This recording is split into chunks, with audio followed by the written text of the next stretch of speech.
سے 4.6% تک کم ہوا، یہ وزیر صاحب کہنا ہے۔ شرح سود جو ہے 22% کو 11% تک کم ملتا ہے۔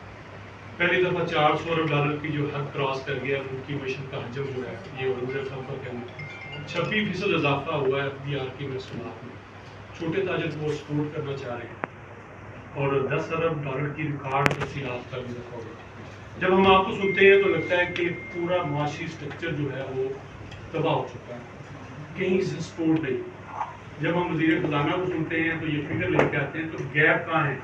جھوٹ زیادہ وزیر خزانہ بول رہے ہیں یا ہمارے تاجر حضرات بھی کہیں نہ کہیں چیزوں کو چھپا رہے ہیں؟ گزارش یہ ہے جی کہ الفاظ اور فگرز کے ایکسپرٹس اپنے فگرز کا جادو جگاتے ہیں۔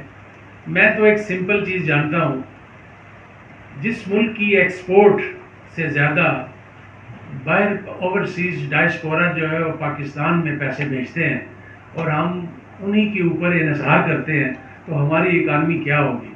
باقی یہ چیزیں جو ہے وہ ہر حکومت دکھاتی ہے اپنے، اور اس میں کوئی شک نہیں ہے کہ شرح سود جو ہے وہ 21-22% سے نیچے آیا ہے، اس میں کوئی شک نہیں ہے۔ لیکن کیا پرائسز کم ہوئی ہیں؟ کسی چیز کی پرائسز کم ہوئی ہیں؟ تو پرائسز کم نہیں ہوئی ہیں۔ اس ملک کی اکانومی سے کھیلنا چھوڑ دیں، اس ملک کی انڈسٹری کو چلائیں، یہ آپ کو ڈالر کما کے دے گی۔